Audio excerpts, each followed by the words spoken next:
want to talk about our country and how to make America great again or better again for especially for middle class. And it is part one. I'm going to be doing several series, and the first thing I want to talking about is our debt. At different levels. First thing I want to talk about is our debt. That includes student, corporate, and government debt. I think the first thing, just to make it simple, the first priority is we need to scale down on our military spending. Okay, we need to take our troops back, close some bases. I think we are overextending our military for a long time, and that affect our public services in other areas. We want to invest more in education, new education kind of a system or reform, actually, to make it more affordable and more practical and less time. I think a lot of programs, college programs, are taking too long. For example, like in IT, technology, I think 4 years is too long. I'm in IT myself. I think 2 years or 3 years, that'd be the most, because after that, technology become sort of obsolete, and basically you're gonna be wasting time and just study too many classes that you don't really need them, or they're not really helping you. For example, in IT technology, I think college should make it, shorter. Basically, like 3 years would be the max to get a bachelor in information technology or computer sciences. I think there's a lot of classes that really we don't need.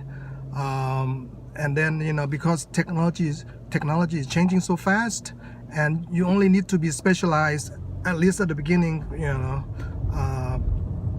in a few areas, plus, there are a ton of information out there. So I think education wise, we should make it less time, more affordable, and I'm promoting free college education, at least for the first 2 years, community colleges, in which some states like California, New York is already doing it. We need to invest in education. That's where we can produce, very skilled workforces, and a lot of them will become entrepreneurs, So it's not like free education is you're not going to get returned back. You're definitely going to get returned back. You look at Germany and other countries, they invest a lot in education, and there's a lot of innovations coming out, because in general people are so smart, and they have dreams to build something. A lot of us, we're not all lazy just because just because we are basically employees, but a lot of them leave their job and become entrepreneurs because naturally we want to be independent and pursue our own goals. Okay, so invest in education, cut back on military spending, and other wasteful. We don't need to send money to a lot of countries. For example, Israel, they don't need our money, or Pakistan, people are going to say, hey, how about ISIS? How about China? How about, those will be different topics, but we need to scale back. Plus, we need major tax reform. There's so many loopholes in our tax system that companies taking advantage, and the middle class end up paying actually more, and another thing is that we have to reduce outsourcing to other countries like China and India. Already took a lot of good jobs. NAFTA, for example, destroy a lot of jobs in the name of efficiency, but you can't gain much back after you destroy the industry like Detroit. There are ways to actually improve productivity for American workers, and there are many ways, not just company corporations or investors, should I say, having a say. Yeah, let's move overseas, and then we don't care about the workers, the local economy. It can go down the tube. We don't care. We only care about making profit for the shareholders. I think that's alone. There's a problem with that. Do anything just for profit. So people have no saying. People are just like number, or they're pretty easy to get rid of. We also need to work on healthcare, national healthcare, housing affordability, community development, basically sustainable development and renewable energy.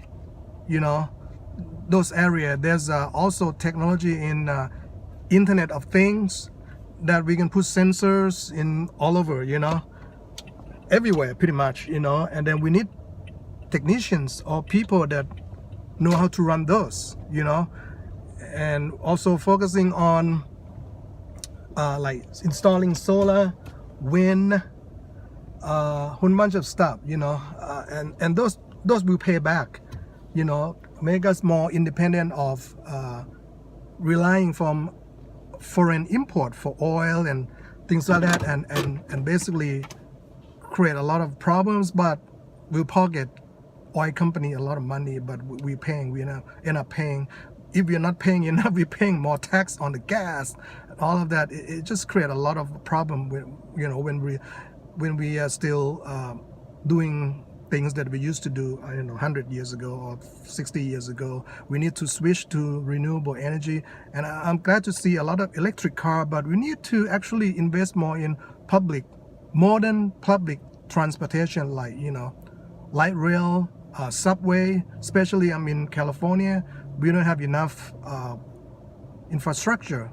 We have a few light rails, lines, red, blue, gold, whatever, but still not enough to connect Los Angeles, San Diego,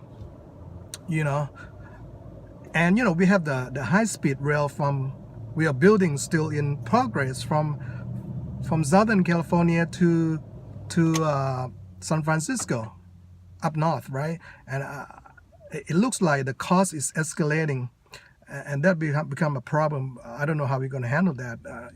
Are we going to get more money from the federal government?